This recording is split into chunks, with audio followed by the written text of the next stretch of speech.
আলেমরা যদি নির্বাচনে না যায় তাহলে সংসদ ইসলামের কথা বলবে কে? আচ্ছা, ইসলামের দাবি কিভাবে আদায় হবে? ইসলাম তো মিটে যাবে। আহা, এই দৃষ্টিকোণ থেকে যারা গণতন্ত্র ইসলামের রাজনীতি, তারা কি সঠিক পথে আছে? ইসলাম তো রাজনীতি না করে, সংসদে না গেলে ইসলাম মিটে যাবে?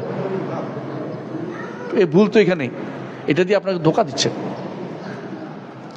এই আলেমরা রাজনীতি যে সংসদে ইসলামের কথা বলবে, বলে প্রথম কাজটা কি করে জানেন তো? মাথা নিচু করে ঢুকে। প্রথম কাজটাই মাথা নিচু করে ঢুকে, মাথা উঁচু করে ঢুকবো না। দ্বিতীয় কাজটা হচ্ছে শপথ পাঠ করে। এই শপথের মধ্যে কি কি আছে? হ্যাঁ, সব আছে। 3 নম্বর কাজ হলো শিরিক দিয়ে শুরু করে। কোথায় যায়?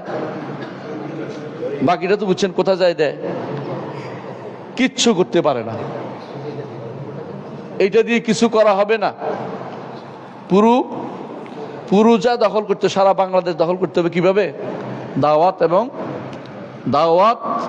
এবং তাবলীগের মাধ্যমে। দাওয়াত এবং তাবলীগের দখল করতে পারলে তখন আপনার এটা কাজে লাগবে। পুরো যেতে পারলে, পুরো থাকলে আর এটাও থাকবে না, এই সংবিধান থাকবে না। এই সংবিধান ইসলাম সম্মত সংবিধান নয়, এটা কুফরি সংবিধান। এই সংবিধান মানার কোনো সুযোগ নাই। এই সংবিধান অধীনে নির্বাচন করা যাওয়ার সুযোগ নেই। এই সংবিধান পরিবর্তন কেমনে করবেন? সংসদে যাই করবেন? সংসদে এইভাবে কয়জন গিয়ে, 10 জন গিয়ে, 50 জন গিয়ে যা কিচ্ছু করতে পারবেন না, কিচ্ছু হবে না। ব্যাটো দিলেও হবে না। আপনাকে দেশের মানুষকে সোজা করতে হবে। দেশের মানুষ যারা সংসদে যাচ্ছে, এরা 1 জন 2 জন নয়, এরা তো বিভিন্ন দলের। প্রত্যেকেই জানান যে আপনার ইমান কিন্তু চলে যাবে। আল্লাহর বিরুদ্ধে, শরীয়তের বিরুদ্ধে কথা বলে ইমান থাকে না, এটা বুঝান। এইভাবে শুধুমাত্র থাকবে, ইসলাম মিটে যাবে না। ইসলাম মিটার জন্য আসে না। ইসলাম থাকবে আপনাকে নিয়ে অথবা আপনাকে বাদে। আপনাকে নিয়ে অথবা আপনাকে বাদে। এই জুজুর ভয় দেখাবেন না আমাদেরকে। বহু শয়তান গেছে ওখানে, কেউ কিছু করতে পারে না। বহুত ভদ্রলোক যাই করতে পারে না, বুঝলেন না? একজন স্বীকারও করছে, আমাদের প্রধান ধর্ম উপদেষ্টা এখন ঠিক স্বীকারও করছে যে এখন বড় হুজুর দিলেও কিছু করতে পারবে না ওখানে গেলে। বলে আল্লাহ দরবেশ দিলেও কিছু করতে পারবে না ওখানে গেলে। কারণ পুরো সিস্টেমটা করে ফেলছে কুফরি সিস্টেম। আপনি ওখানে যে কিচ্ছু করতে পারবেন না। শেষ পর্যন্ত গণতন্ত্র মেনে নিয়ে যাচ্ছেন আপনি, আবার গণতন্ত্রের পক্ষ ওকালতি করতেছেন। একটা হচ্ছে আমি গুনার একটা অপরাধ বোধ থাকা, আসলে গুনাটাকে আমি প্রতিষ্ঠা করতে, এরপরে যেটার উপর থাকবো এটা ঠিক আছে, কোনো সমস্যা নেই। কথা বলা কত বড় গুনার কথা বুঝেন? গুনাটাকে গুনাহ মনে না করাটা আরো ভয়াবহ কাজ। কুফরিকে যদি কোনো কি ইমান মনে করে, কি সমস্যা?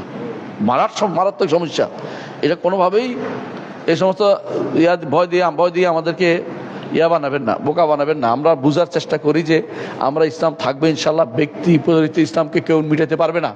যে এলাকায় মানুষ ইসলাম মানে, দেখবেন যে সেই এলাকার মানুষের কাছে টুপি মাথা দিয়ে তারা আসে, তাই না? এবং দেখবেন যে মাথার মধ্যে গোমটা দিয়ে আসছে, সে যদি নারী হয়। যদিও নারী সাংসদ হওয়া জায়েজ নাই।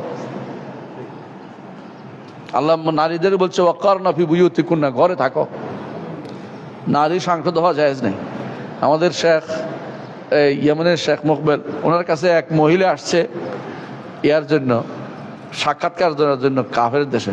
তো বলছে নারীদের কাছে পাঠাও, নারীদের কাছে, আমার সামনে কেন ঠেলে পাঠাই, নারীদের কাছে পাঠাও, ওরা ওখানে থাকবে, এখানে আসবে কেন? ঠেলে বের করে দিচ্ছে, এখানে কথা বলতে। এটা হচ্ছে ইমানদারের লক্ষণ, ইমানের কারবার। হ্যাঁ, ইমানদার কখনো কোথাও ইমান ছেড়ে দেয় না। বুঝে আসছে কথাটা? কেউ তো খেপে গেছে, কেন হাত মিলাইল না? আমি তো বলতে হাত মিলানে ভালো কাজ করছে, বেটার কাম করছে। হাত কাফের মহিলার সাথে হাত মিলাবে কি জন্য? কোথা কারণ খবিস, তার সাথে হাত মিলাবে কি জন্য? এরকম কেউ কোনো মহিলার সাথে কোনো হাত মিলাবে না। মহিলার সাথে মুসাফাকা জায়েজ নেই। ইসলাম যেটা অবৈধ করছে জায়েজ হয় না, কেমন পুজো জায়েজ হইব না। কথা বুঝছেন? আমাদের ঘরের মানুষের নিয়ে যদি আপনি বাইরের কাফের দেশের সাংবাদিকের সামনে বা তাদের রাষ্ট্রদূতদের সামনে বসাইয়া দেন, ঘরের মানুষ, বুঝছেন তো, নারীরা সব ঘরের মানুষ, তাহলে এটা হারাম কাজ করেছেন আপনি। ইসলামে অপমানিত করেছেন, আপনি অপমান করছেন, আপনি অপমান করছেন ইসলামের। ইসলাম কি প্রতিষ্ঠা করবেন? নিজে তো অপমান করে দিয়েছেন ইসলামের, 12টা বাজায় দিয়েছেন।